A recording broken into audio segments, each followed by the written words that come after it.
Tauladan kita, junjungan kita adalah Nabi Agung Muhammad sallallahu alaihi wasallam sebagai uswatun hasanah yang dinobatkan Allah Subhanahu wa taala. Laqad kana lakum fi Rasulillahi uswatun hasanah.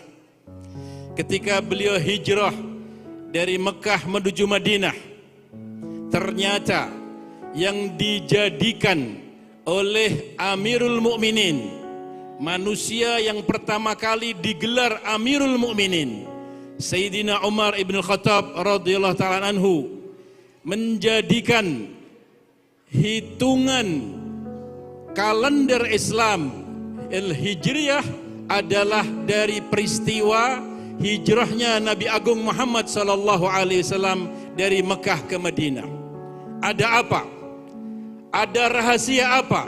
Ada keagungan apa peristiwa hijrah tersebut sehingga oleh Amirul Mukminin Umar bin Khattab dijadikan pertama kali hitungan tahun baru Islam. Para jamaah yang dimuliakan Allah Subhanahu wa taala, Sayyidina Umar tidak menggunakan Maulidur Rasulullah sebagai hitungan pertama kali tahun Islam. Tidak dijadikan Nuzulul Quran, peristiwa juga yang agung. Tidak dijadikan juga Isra Mi'raj, tapi dijadikan sebagai hitungan tahun baru Islam adalah hijratun Nabi Muhammad sallallahu alaihi wasallam.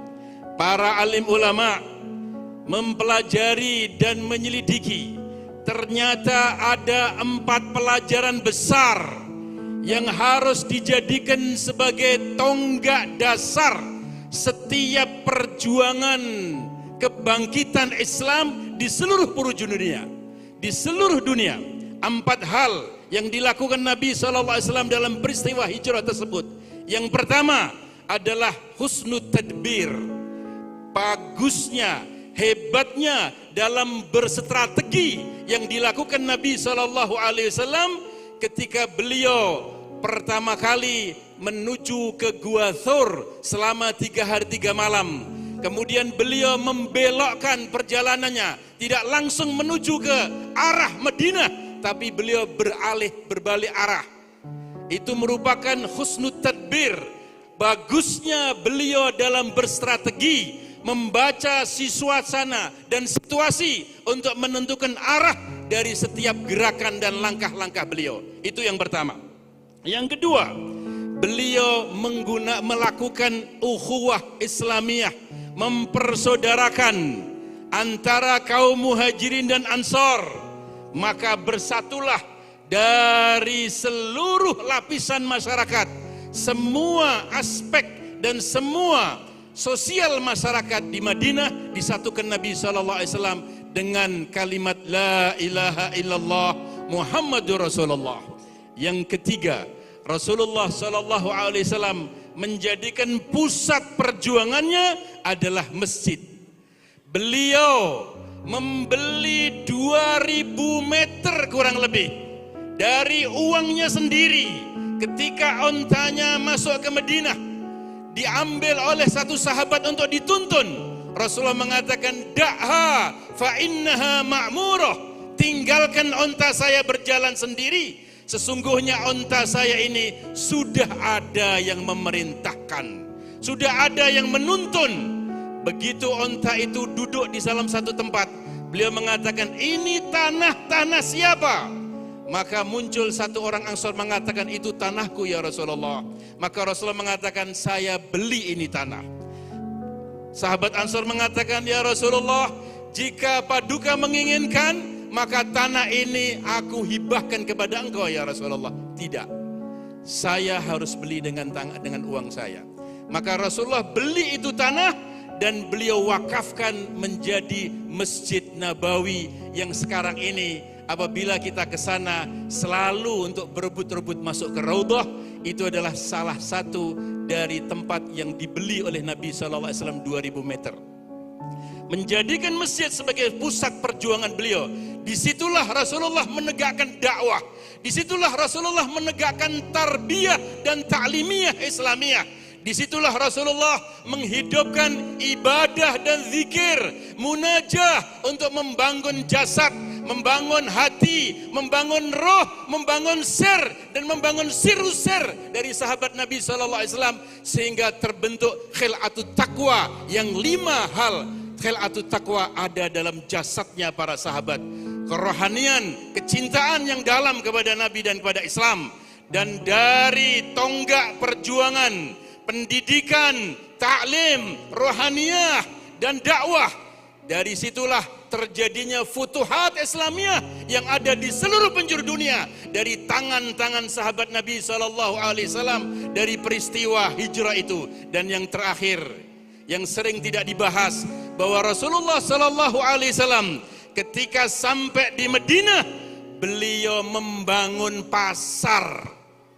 Ketika beliau tahu bahwa transaksi ekonominya dikuasai oleh Yahudi, maka Rasulullah mengatakan, kita bangun pasar sendiri.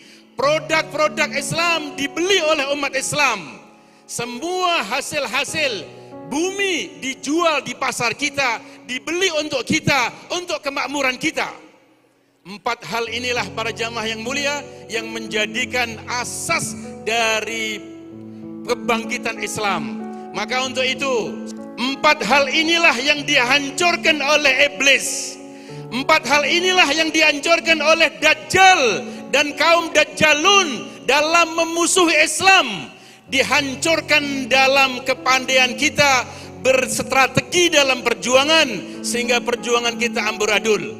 Yang kedua, ukhuwah Islamiyah selalu dihancurkan. Tidak boleh ulama bersatu, tidak boleh kiai dan habaib bersatu, tidak boleh umat Islam duduk sama rendah dan berdiri sama rendiri tinggi untuk membawa kalimatullah subhanahu wa ta'ala hiyal ulya. Selalu iblis tahrishu fima bainahum. Nabi SAW bersabda, inna syaitana ayusun an yu'badu fil musallin fa idza kana lahu tama fatahrishu fima bainahum. Sesungguhnya syaitan sudah putus asa untuk disembah oleh orang-orang yang sholat.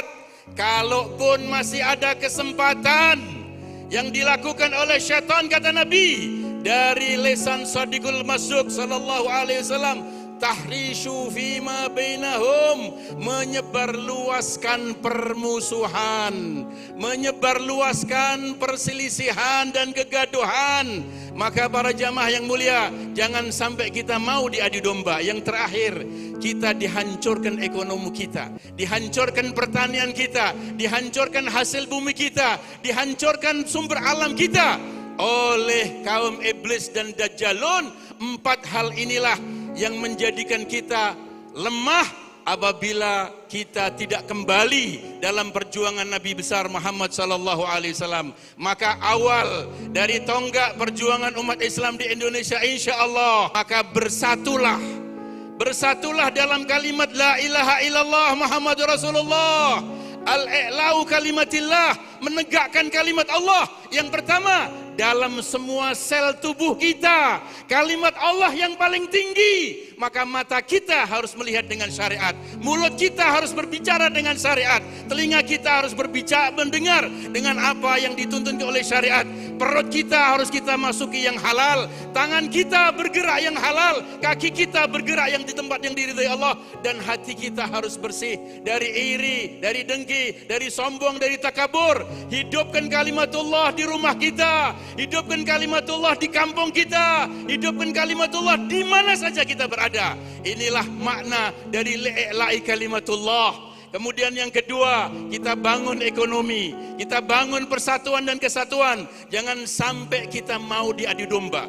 Jamaah yang mulia, terakhir, jika ada siapa saja, atas nama apa saja dia, kemudian mulutnya di dalamnya ada caci maki, di dalamnya ada merendahkan orang Islam, yang dalam hatinya ada kalimat Tuhan, la ilaha illallah Muhammadur Rasulullah. Kalimat ini jika ditimbang dengan 7 lapis langit dan 7 lapis bumi, ditimbang dengan kursi, ditimbang dengan ars ilahi, kalimat ini lebih mulia, kalimat ini lebih agung, kalimat ini lebih terhormat. Maka apabila di dalam seseorang dadanya ada kalimat la ilaha illallah, kita harus hormati, kita harus hargai, kita harus sayangi, kita harus cintai. Kita jangan mau untuk menjadikan dia musuh. Inilah jamaah yang mulia yang harus kita tegakkan dalam hati kita.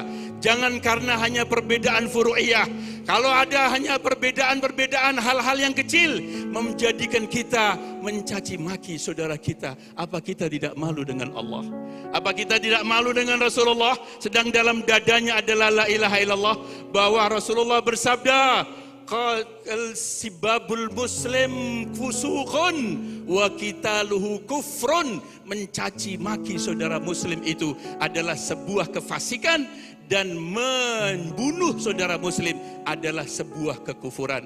Mudah-mudahan dengan adanya perkumpulan kita ini, Allah turunkan rahmat dan barokah untuk kita semuanya. Kita tegakkan insyaAllah kalimat la ilaha illallah Muhammadur Rasulullah. Kita dipayungi dengan rahmat Allah karena kita bersatu dalam kalimat la ilaha illallah. Membuat senyumnya hati baginda Nabi SAW sekarang ini dalam kubur beliau, dan senyumnya para umat, para kiai-kiai kita yang sudah menjadi tonggak perjuangan dan persatuan orang Islam yang ada di Indonesia. Maka beliau bersyukur dan bergembira atas perjuangan dan persatuan kita di malam hari ini. Mudah-mudahan Allah Subhanahu wa taala rahmati kita.